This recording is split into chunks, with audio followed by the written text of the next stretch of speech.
ಎಲ್ಲರಿಗೂ ನಮಸ್ಕಾರ. ಮನಸ್ಸು ಯಾಕೆ ಹೀಗೆ ಒಂದು ಕಡೆ ನಿಲ್ಲೋದೇ ಇಲ್ವಲ್ಲ ಅಂತ ಯಾವತ್ತಾದ್ರೂ ಅನ್ಸಿದ್ಯಾ? ಆಲೋಚನೆಗಳ ಚಕ್ರವ್ಯೂಹದಲ್ಲಿ ಸಿಕ್ಕಾಕೊಂಡು ಅಬ್ಬಾ ಒಂದು ನಿಮಿಷವಾದ್ರೂ ಶಾಂತಿಯಿಂದ ಇರ್ಬೇಕು ಅಂತ ಅನಿಸಿದ ಅನುಭವ ನಮ್ಮೆಲ್ಲರಿಗೂ ಆಗಿರುತ್ತೆ ಅಲ್ವಾ? ಮನಸ್ಸಿನ ಈ ಚಂಚಲ ಸ್ವಭಾವವನ್ನ ಅರ್ಥ ಮಾಡ್ಕೊಳ್ಳೋಕೆ ಒಂದು ಅದ್ಭುತವಾದ ಪ್ರಾಚೀನ ರೂಪಕ ಇದೆ. ಬನ್ನಿ ಇವತ್ತು ಅದ್ರ ಬಗ್ಗೆ ಮಾತಾಡೋಣ. ಬಹುಶಃ ನಮ್ಮಲ್ಲಿ ಪ್ರತಿಯೊಬ್ಬರೂ ಈ ಪ್ರಶ್ನೆಗೆ ಹೌದು ಅಂತಾನೆ ಹೇಳ್ತೀವಿ. ಒಂದು ಕೆಲ್ಸದ ಮೇಲೆ ಗಮನ ಇಡ್ಬೇಕು ಅನ್ಕೊಂಡ್ರೆ ಸಾಕು, ಮನ್ಸು ಎಲ್ಲೆಲ್ಲೋ ಓಡಾಡಕ್ಕೆ ಶುರು ಮಾಡ್ಬಿಡುತ್ತೆ. ಈ ಅನುಭವದ ಹಿಂದಿರೋ ರಹಸ್ಯ ಆದ್ರೂ ಏನು? ಪ್ರಾಚೀನ ಜ್ಞಾನ ಇದಕ್ಕೇನ್ ಹೇಳುತ್ತೆ? ಬನ್ನಿ ಈ ಹುಡುಕಾಟ ಶುರು ಮಾಡೋಣ. ಸರಿ, ನಾವು ಮಾತಾಡ್ತಿರೋ ಈ ಅದ್ಭುತ ರೂಪಕ ಇದೆಯಲ್ಲ, ಇದರ ಮೂಲ ಇರೋದು ಸ್ವಾಮಿ ಚಿದ್ಭವಾನಂದರ ದಿನಚರಿ ಧ್ಯಾನ ಅನ್ನೋ ಒಂದು ಕೃತಿಯಲ್ಲಿ. ಇದು ಮನಸ್ಸಿನ ಗೊಂದಲಗಳನ್ನ ಅರ್ಥ ಮಾಡ್ಕೊಳ್ಳೋಕೆ ಒಂದು ಹೊಸ ದಾರಿಯನ್ನೇ ತೋರಿಸುತ್ತೆ. ಹಾಗಾದ್ರೆ ಈ ಸಮಸ್ಯೆಯ ಮೂಲವಾದ್ರೂ ಏನು? ಎಲ್ಲಕ್ಕಿಂತ ಮೊದಲು ನಮ್ಮ ಮನಸ್ಸಿನ ಸಹಜ ಸ್ವಭಾವವನ್ನೇ ನಾವು ಗಮನಿಸ್ಬೇಕು. ಅಂದ್ರೆ ಅದರ ನಿರಂತರ ಅಲೆದಾಟ, ಅದರ ಚಂಚಲತೆ. ನಮ್ಮ ಮನಸ್ಸನ್ನ ಸುಮ್ನೆ ಅದರ ಪಾಡಿಗೆ ಬಿಟ್ಬಿಟ್ರೆ ಏನಾಗುತ್ತೆ?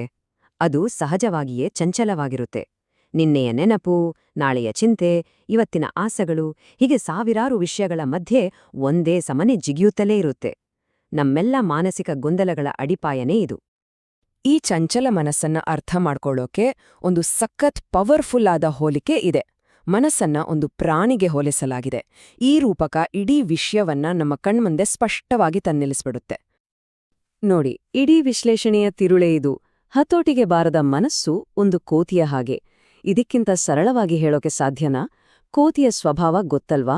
ಜಿಗಿಯೋದು, ಚೇಷ್ಟೆ ಮಾಡೋದು, ಒಂದು ಕಡೆ ಸುಮ್ನೆ ಕೂಡದೇ ಇರೋದು. ನಮ್ಮ ಮನಸ್ಸು ಕೂಡ ಹಾಗೇನೆ, ಒಂದೇ ಆಲೋಚನೆಯಿಂದ ಇನ್ನೊಂದಕ್ಕೆ ಕ್ಷಣಾರ್ಧದಲ್ಲಿ ಹಾರ್ತಲೇ ಇರುತ್ತೆ.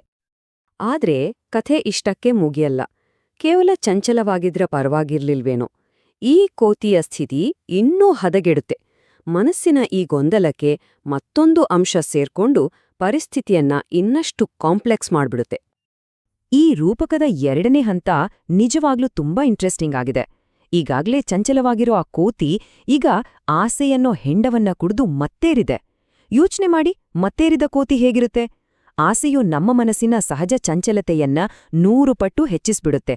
ಅದನ್ನ ಸಂಪೂರ್ಣವಾಗಿ ಕಂಟ್ರೋಲ್ ತಪ್ಪುವಾಗೆ ಮಾಡುತ್ತೆ. ಇದು ಮನಸ್ಸನ್ನ ಒಂದು ರೀತಿಯ ಉನ್ಮಾದದ ಸ್ಥಿತಿಗೆ ತಳ್ಳುತ್ತೆ. ಪರಿಸ್ಥಿತಿ ಇಲ್ಲಿಗೂ ನಿಲ್ಲಲ್ಲ, ಇನ್ನೂ ಒಂದು ಹಂತ ಕೆಳಗೆ ಹೋಗುತ್ತೆ. ಈಗಾಗ್ಲೇ ಮತ್ತೇರಿ ಕುಣಿತಾ ಇರೋ ಈ ಕೋತಿಗೆ ಈಗ ಮತ್ತೊಂದು ಯಾತನೆ ಎದುರಾಗತ್ತೆ. ಇದು ಮನಸ್ಸಿನ ಗೊಂದಲವನ್ನ ಅದರ ಪೀಕ್ಗೆ ಕೊಂಡೊಯ್ಯೋ ಹಂತ.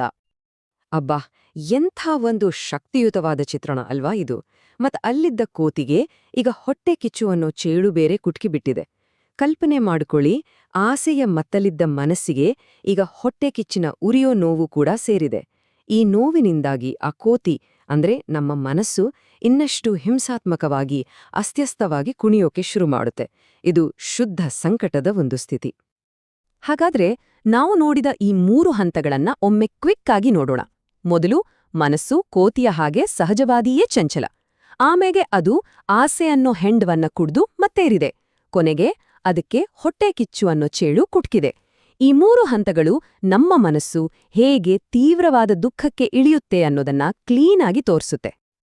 ಸರಿ, ಚಂಚಲ, ಮತ್ತೇರಿದ ಮತ್ತು ನೋವಿನಿಂದ ಕುಣಿತಾ ಇರೋ ಈ ಮನಸ್ಸಿನ ಸ್ಥಿತಿಯ ಕೊನೆಯ ಪರಿಣಾಮವಾದ್ರೂ ಏನು? ಈ ಗೊಂದಲ ನಮ್ಮನ್ನ ಎಲ್ಲಿಗೆ ತಂದು ನಿಲ್ಲಿಸುತ್ತೆ? ಬನ್ನಿ ಇದರ ಫಲಿತಾಂಶವನ್ನ ನೋಡೋಣ. ಮೂಲಗ್ರಂಥದಲ್ಲಿ ಹೇಳೋ ಪ್ರಕಾರ ಈ ಸ್ಥಿತಿಯಲ್ಲಿರೋ ಮನಸ್ಸಿನ ಸಂಕಟವನ್ನ ಅಕ್ಷರಶಃ ಪದಗಳಲ್ಲಿ ವರ್ಣಿಸೋಕೆ ಅಸಾಧ್ಯವಂತೆ. ಇದು ಕೇವಲ ಗೊಂದಲ ಅಲ್ಲ, ಅದಕ್ಕಿಂತಲೂ ಮಿಗಿಲಾದ ಒಂದು ಆಳವಾದ, ನಿರಂತರವಾದ ಯಾತನೆ. ಇದು ನಮ್ಮ ಮಾನಸಿಕ ಶಾಂತಿಯನ್ನ ಸಂಪೂರ್ಣವಾಗಿ ನಾಶ ಮಾಡ್ಬಿಡೋ ಸ್ಥಿತಿ. ಇಷ್ಟೆಲ್ಲ ಗೊಂದಲ, ಇಷ್ಟೆಲ್ಲ ಸಂಕಟ, ಇದನ್ನೆಲ್ಲ ಅರ್ಥ ಮಾಡ್ಕೊಂಡ್ಮೇಲೆ ನಮ್ಮ ಮನಸ್ಸಿನಲ್ಲಿ ಸಹಜವಾಗಿಯೇ ಒಂದು ಪ್ರಶ್ನೆ ಬರುತ್ತೆ. ಈ ಸ್ಥಿತಿಯಿಂದ ಹೊರಗೆ ಬರೋಗೆ ದಾರಿಯೇ ಇಲ್ವಾ? ಈ ಯಾತನೆಯಿಂದ ಮುಕ್ತಿ ಪಡೆಯೋ ಬಗ್ಗೆ ಒಂದು ಆಶಯದ ಬೆಳಕನ್ನ ಈಗ ನೋಡೋಣ. ತಾಯಿಮಾನವರವರ ಈ ಮಾತು ಇದನ್ನೇ ತುಂಕಸುಂದರವಾಗಿ ಹೇಳುತ್ತೆ.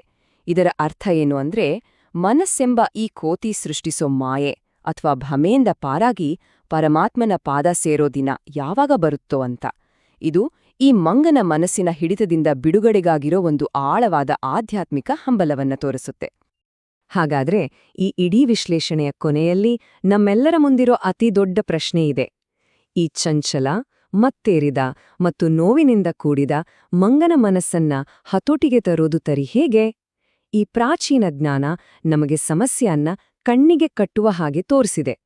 ಈಗ ಪರಿಹಾರದ ಬಗ್ಗೆ ಚಿಂತನೆ ಮಾಡೋ ಸರದಿ ನಮ್ಮದು. ನೀವೇನಂತೀರಾ?